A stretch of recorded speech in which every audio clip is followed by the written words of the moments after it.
Boom. Already got it queued. All right, let's take a look at this. A completely, and especially the African American experience, it's literally not duplicated anywhere on earth in history. African Americans are a completely unique phenomenon as a people. Who they are culturally, what their history is, what their experience is, isn't duplicated anywhere on earth. You don't know where you came from. You don't know what country you came from. You don't know what culture you came from. You don't know what language you came from. You don't know what your religion was before. You, like I've said before, you're more American than anyone because you don't have any other identity. This is crazy. And I'm going to tell y'all. So, you know what's so funny? And I wrote down a couple questions. I know that we talk about, and I know this isn't any groundbreaking information that this gentleman is sharing, but I think it is good to remind us. It is good to remind ourselves. And when you really think about it, that being the only people on the planet that have no connection to their heritage, their history, and their culture, maybe before 200 years ago, like we don't have any connection. It's mind-boggling in a lot of ways, and to me, it's just super disappointing. It's disappointing. So many people pass down their history, oral history, right? So many people pass it down, but we have absolutely no idea. No idea.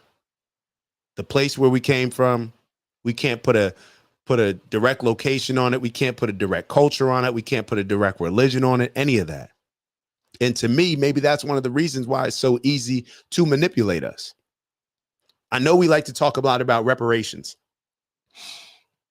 Reparations, money, right? Everybody focuses on the money, and then we go back and forth about that conversation. These are the reparations that I would like us to focus on.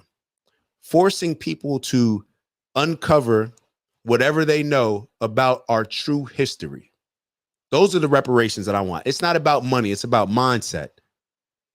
It's about mindset. Forget all the money. And when I say forget all the money, I say that largely because that's not going to happen. And if it does, cool. Give me my bread, whatever. Not going to happen in my mind. And what I'm more concerned with is the mindset.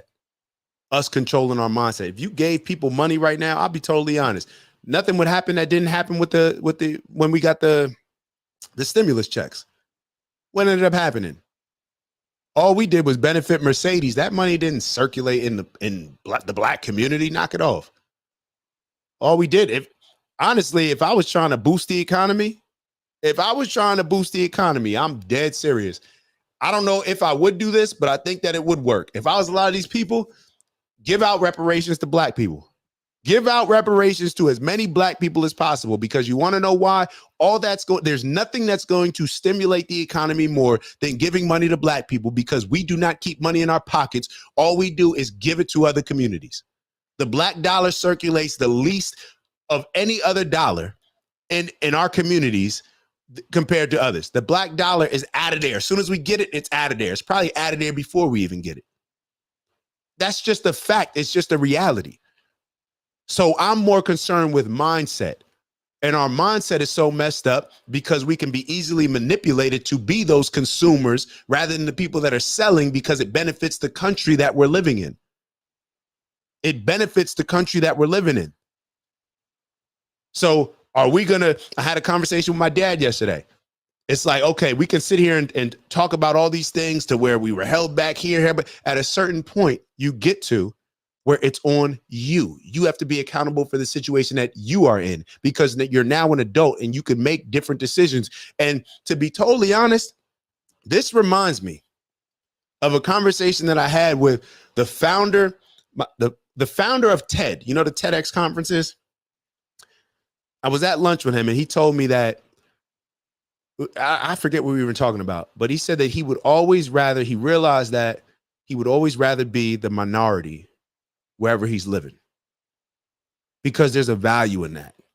And maybe that's for a separate conversation, because I don't want to have to go into detail as far as to why. Well, let me tell you why. When you have a smaller group you tend to be closer. Look at Israel surrounded by countries in the Middle East that they may have issues with. What does it do? It creates a strong culture. However you feel about it, it is what it is. Think about when you're in a situation where you're only with a couple of your people, but then everybody else is in a situation and something breaks out in a club or something breaks out, whatever. You tend to lock in with those people because you're relying on them more and more for your own individual survival. That's why, in my opinion, I thought long and hard about why would he want to be the minority? The group that's smallest should have the most pride because they depend on that pride to survive. They depend on working together to survive because they are the smaller group. Now, where we've gone wrong as far as Black Americans in this country is the lack of understanding any culture or embracing any culture that's favorable to us. We embrace culture that is favorable to everybody else. Our culture is based on our destruction as we provide entertainment for everybody else, but move in a way that is destructive to our people and that will continue to have us in this vicious cycle of not being successful and living in this victimhood and continuing to live in poverty and having impoverished mindsets. It's not just about our pockets. It's about our mental makeup. At least how I see it. So when I hear this gentleman talking about we don't understand our culture, we don't understand our background, he's 100% right. And we see what happens as a result of that. So the reparations that I'm demanding, I need to know our history. I need to know where we came from. I don't believe in this transatlantic slave trade that everybody just came over from Africa. I don't believe it. Especially when it's been proven that Africans have been coming to America for a lot earlier than I know. It's common to think that Christopher Columbus discovered America. And I know that it's very common to think that Native Americans are the same type of people, how they're depicted in the movies that we see. The Pocahontas, think about the movies, how they depict Egyptians. It's white people. I'm just being honest. So I don't believe in any of these depictions that Black people were in America. That's my stance. I don't know how long we were here, but that's my stance. I do not believe that everybody just came over on a transatlantic slave trade. We got dinosaur bones, but I've never seen a slave ship. But y'all got dinosaur bones from millions of years ago. Make it make sense. It doesn't to me, but people believe whatever they want to believe. Actually, your entire identity is American-based. That's not the case of anyone else. I'm Irish American. I'm German American. I'm Italian American. I'm Jewish American. I'm this or that, the other. You can say African American, but you don't know anything about Africa. You don't even know which part of Africa. Africans don't call themselves that because I know my tribe. I have my language. I have my region, my country, my whatever. Like me saying European American. I'm not European.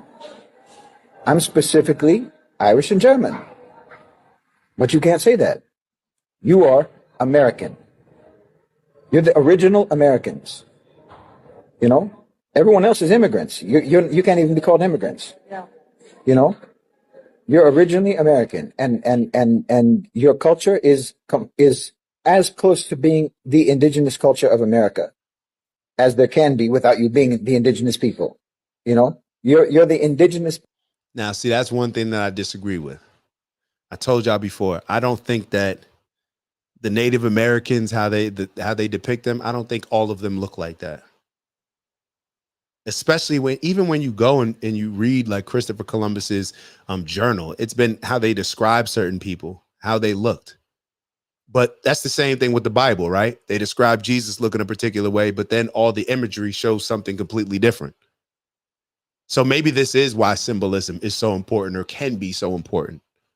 So maybe from that standpoint, when I referenced symbolism earlier, when Charlemagne said, we just want a Black woman. Okay, yeah, we see symbolism. Okay, I understand Barack Obama. You know, it was great for us to actually see that somebody could become a president because I know before he became president, I didn't think that we'd have a Black president.